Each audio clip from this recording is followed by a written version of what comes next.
గంటల తరబడి కూర్చునబెట్టి మీరు ఆగండి సరి ఖచ్చితంగా వంశీకి ఇస్తున్నాము పెద్దపల్లి పార్లమెంటు వరంగల్ ఇక్కడ వేరే మరి కడియం శ్రీ గారి కూతురికి ఇస్తున్నాము అక్కడ రవీణకి ఇస్తున్నాం మీరు ఆగవలసిందని చెప్తే హైకమాండ్ చెప్పిన దానికి మేము కట్టుబడి ఉన్నాం మా ముఖ్యమంత్రి గారు మా శ్రీధరబాబు గారు చెప్పిన దానికి కట్టుబడి ఉన్నాం పెద్దపల్లి పార్లమెంటు వంశీకి ఇస్తున్నాం కాంతం ఖచ్చితంగా మీరు ఆగవలసిందని చెప్తే హైకమాండ్ ఏం చెప్పిందో దానికి కట్టుబడి ఉన్నాం టికెట్ ఇచ్చారు ఎంపీగా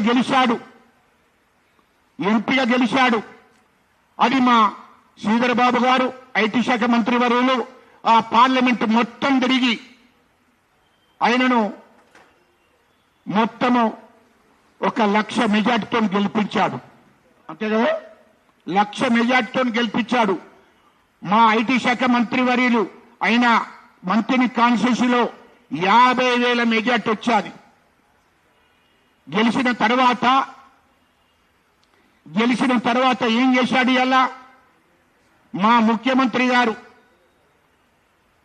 సరస్వతి పుష్కరాలు కాళేశ్వరంలో పుష్కరాలు జరిగితే ఆ పుష్కరాలకు ఈయనను ఎంపీగా ఉన్నటువంటి వంశీని స్వాగతించలేదని ఆయనకక్కడ ఏదో పెద్ద మునిగిపోయినట్టు మరక్కడ నాకు స్వాగతించలేదని చెప్పి ఆడ మా ఐటీ శాఖ మంత్రిని శ్రీధరబాబు గారిని విమర్శన చేయడం తండ్రి కొడుకులు వివేకు వంశీ ముఖ్యమంత్రి గారు ఆ పుష్కరానికి వెళ్తే వేదిక మీదనే మా ముఖ్యమంత్రి గారిని మరి ముఖ్యమంత్రి దగ్గర కొన్ని సంఘాలను పెట్టుకొని దళిత సంఘాలను పెట్టుకొని డిస్టర్బ్ చేయడానికి ప్రయత్నం చేశారు అంటే ముఖ్యమంత్రి గారి దగ్గర వేదిక మీద డిస్టర్బ్ చేయడం అంటే ఏంటి కాంగ్రెస్ పార్టీని బదనాం చేయాలని ప్లాన్ చేశారు అక్కడ ప్లాన్ చేసి కాంగ్రెస్ పార్టీని మా ముఖ్యమంత్రి గారిని వేదిక మీద డిస్టర్బ్ చేయడం అంటే ఏంటి కాంగ్రెస్ పార్టీని బదనాం చేసినట్టే మా శ్రీధరబాబు గారిని బదనాం చేయడం అంటే ఏంటి కాంగ్రెస్ పార్టీని బదనాం చేద్దామని ప్లాన్ చేసుకొని చేశారు అంతటితో ముఖ్యమంత్రి గారు తిరిగి ఆ పుష్కరాలకు తిరిగి మళ్ళీ వెళ్ళిపోయిన తర్వాత శ్రీధరబాబు గారిని వారం రోజులు ఇక్కడ మాలామానాడు అధ్యక్షుడు చెన్నయ్య ప్రెస్ మీట్ పెట్టాడు మా ఐటీ శాఖ మంత్రి వర్యులను విమర్శన చేశాడు మా దళితులకు అవమానం ఏమయ్యా దళితులకు అవమానం ఏం జరిగిందో ఒకసారి చెప్పాలి అంబేద్కర్ స్టాచ్యూ దగ్గర ధర్నా చేయించాడు వివేక్ గారు తర్వాత 8 రోజులు మంచిర్యాల మొత్తం పార్లమెంట్ లో అక్కడ ఐటీ శాఖ మంత్రి వాళ్ళు శ్రీధరబాబు గారిని కాంగ్రెస్ పార్టీని బదనాం చేసే కార్యక్రమం చేశారు అంటే ఏంది స్వాగతం పలుకుడు అంటే ఏంది నాకు అర్థం కాలే స్వాగతం పలుకుడు అంటే ఏంది దానికి ఎండోమెంట్ అధికారులు వారం రోజుల ముందే ఎంపీగా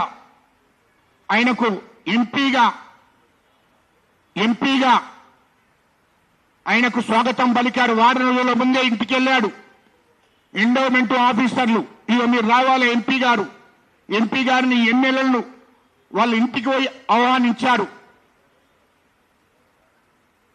మరి అంతకన్నా ఏమి స్వాగతం పలుకుడు అర్థం కాలే మరి ఈయన 38 ఏళ్ల పిల్లగాడు వంశీ మరి మా ఐటీ శాఖ మంత్రి మరి 3 సార్ల మంత్రి సీనియర్ నాయకుడు 3 సార్ల మంత్రి మరి ఆయనకి స్వాగతం పలకాలను అది అర్థం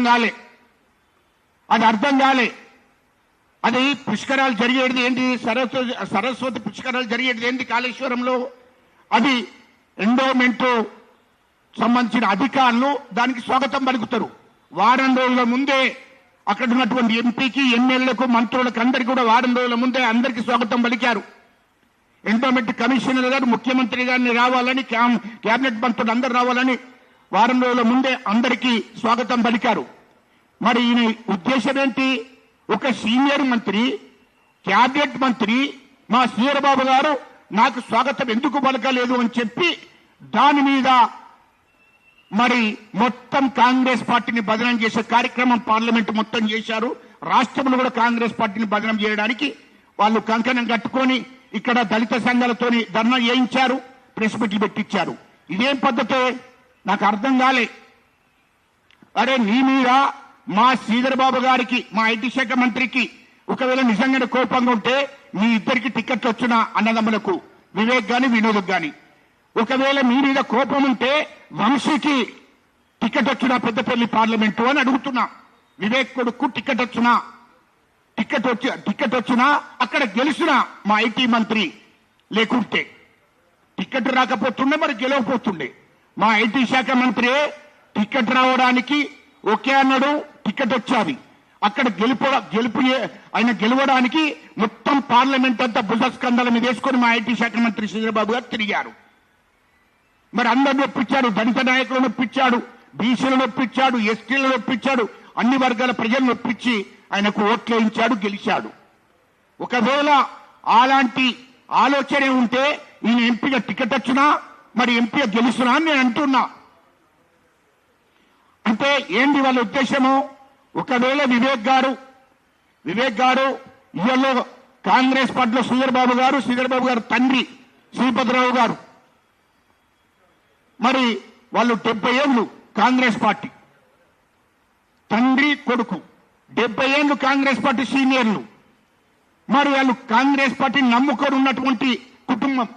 అలాంటి కుటుంబాన్ని నువ్వు విమర్శిస్తున్నావంటే కాంగ్రెస్ పార్టీని విమర్శిస్తున్నట్టే కదా, కాంగ్రెస్ పార్టీని బదనాం చేస్తున్నట్టే కదా. అంటే నీ ఉద్దేశం ఏంటి అసలు నాకు అర్థం కాలే. అంటే ఇవాళ ముఖ్యమంత్రి గారిని వేదిక మీదనే ప్రశ్నించడం అంటే ఏంటిది అర్థము? కాంగ్రెస్ పార్టీని బదనాం చేద్దామనే కదా. శ్రీధరబాబు గారిని బదనాం చేస్తున్నామంటే కాంగ్రెస్ పార్టీని బదనాం చేద్దామనే కదా. ఇదంతా కాంగ్రెస్ పార్టీని బదనాం చేయడానికి కోసం నీ వెనుక మరి ఎవరున్నారో అది నువ్వే చెప్పాలి. అంటే నీవు అంతకు ముందే ఢిల్లీలో అమిత్ షా గారితో మాట్లాడుకున్నావు బీజేపీకి వస్తారని. అదేవిధంగా నీవు ఇక్కడ రాష్ట్రానికి వస్తే కిషన్ రెడ్డి గారితో ఈటల రాజేందర్ గారితో మాట్లాడుకున్నావు నువ్వు బీజేపీకి వస్తారని. మాట్లాడుకుంటే నువ్వు బీజేపీకి వెళ్ళిపో, కానీ కాంగ్రెస్ పార్టీని ఎందుకు బదనాం చేస్తున్నావు అని నేను అడుగుతున్నా. మా ముఖ్యమంత్రి గారిని, మా శ్రీధరబాబు గారిని ఎందుకు బదనాం చేయాలని ప్రయత్నం చేసినామా అంటున్నా. దానికి రుజువున్నావు. ఇయలో దళిత నాయకుడు, ఒక మాలమానాడు అధ్యక్షుడు ఇక్కడ ప్రెస్ మీట్ పెట్టి అంబేద్కర్ స్టాచ్యూగా ధర్నా చేయించావు. పార్లమెంట్ మొత్తం దళిత సంఘాలతో ధర్నా చేయించావు. ఇది వాస్తవం కాదా? ఇది కాంగ్రెస్ పార్టీని బదనాం చేయడానికి ప్రయత్నం చేయలేదా నువ్వు? అది ఎప్పుడు అని అంటున్నా నేను. ఇయలో ఒక దిక్కు ముఖ్యమంత్రి గారిని వేదిక మీద మాట్లాడుతావు, ఒక దిక్కు మా శ్రీధరబాబు గారిని, నీకు 2 ఎమ్మెల్యేలు గెలవడానికి కారణమైన శ్రీధరబాబు గారు, వంశీ ఎంపీ గెలవడానికి కారణమైన శ్రీధరబాబు గారిని నువ్వు విమర్శన చేస్తావా? నువ్వు బదనాం చేస్తావా పార్లమెంట్ మొత్తం? అంటే నీ ఉద్దేశం ఏంటి? కాంగ్రెస్ పార్టీని బదనాం చేయడం కోసమే నువ్వు కాంగ్రెస్ పార్టీకి వచ్చినవా? ఇది అడుగుతున్నాం. దీనికి నువ్వు జవాబు చెప్పు. నువ్వు పోవాలనుకుంటే బీజేపీకి వెళ్ళిపో. నీ అడ్డరటోళ్ళు ఎవరు లేరు ఇక్కడ. నువ్వు ఒకవేళ కావాలంటే నువ్వు బీజేపీకి వెళ్ళిపో. నీకు ఉద్దేశం కాంగ్రెస్ పార్టీలో ఉంటే ఉండొచ్చు, లేదంటే నువ్వు బీజేపీ నుంచి వచ్చినావు ఇంతకుముందు, నువ్వు బీజేపీకి వెళ్ళిపో. కానీ కాంగ్రెస్ పార్టీలో ఉండి కాంగ్రెస్ పార్టీని బదనాం చేయడము, మా శ్రీధరబాబు గారిని బదనాం చేయడం ఇదేం పద్ధతి? ఇది మానుకోవాలని చెప్తున్నా.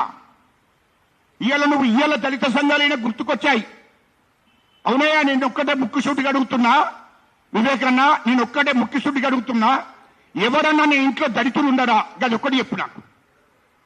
ఎవరన్నా నీ ఇంట్లో దళితులు ఉన్నారా? దళిత ఇయ్యల్లో కాంగ్రెస్ పార్టీ ఒక దళితుడు అనే దాని మీద, బుడిసెల వెంకటస్వామి గారు దళితుడు అనే దాని మీద కాంగ్రెస్ పార్టీ అన్ని ఇచ్చాది. మీకు ఎమ్మెల్యేలు ఇచ్చాది, ఎంపీలు ఇచ్చాది, కేంద్ర మంత్రులు ఇచ్చాది, అన్ని పదవులు మీ ఇంటికి ఇచ్చాది. ఇవాళ సంపన్నులు అయ్యారు. దేశంలోనే 1000 కోట్లు సంపాదించుకున్నదంటే అది కాంగ్రెస్ పార్టీ. ఇవాళ సంపన్నులుగా ఎదిగిందంటే అది కాంగ్రెస్ పార్టీ.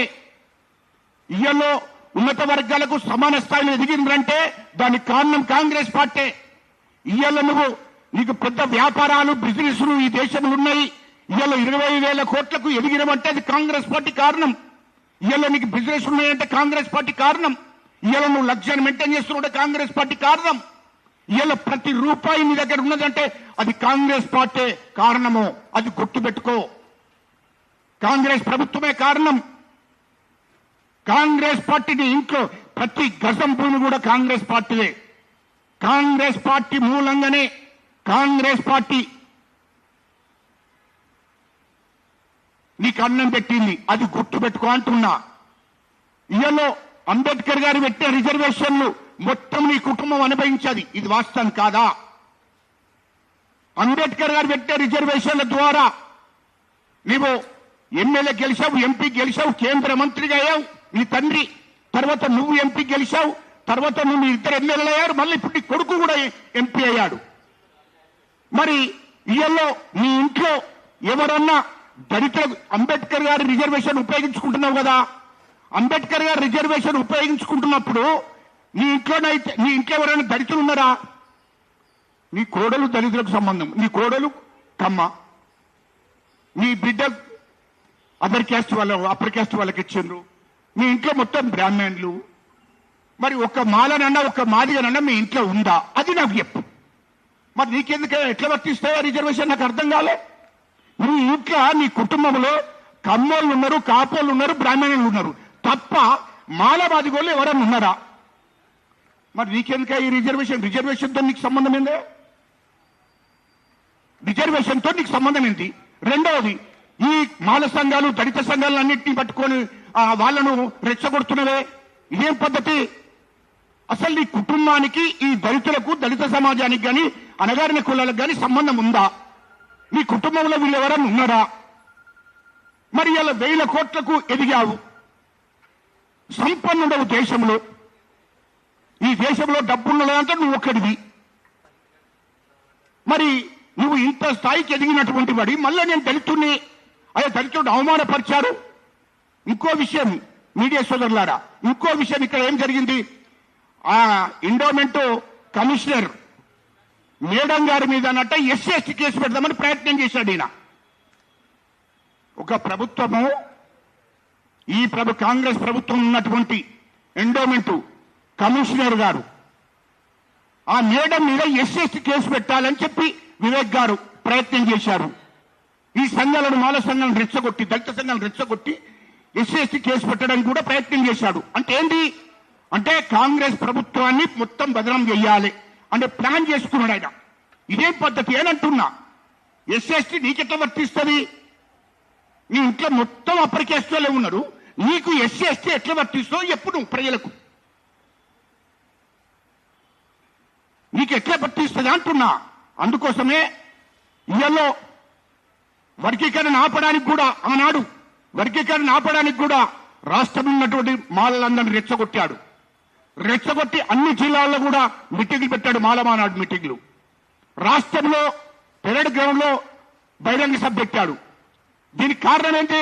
ఇది మంత్రి పదవి కోసం, మాలల బాగోగుల కోసం కాదు, దళితుల బాగోగుల కోసం కాదు, ఆయనకు మంత్రి పదవి కోసం రాష్ట్రంలో మాలలందరినీ రెచ్చగొట్టి బహిరంగ సభలు పెట్టాడు.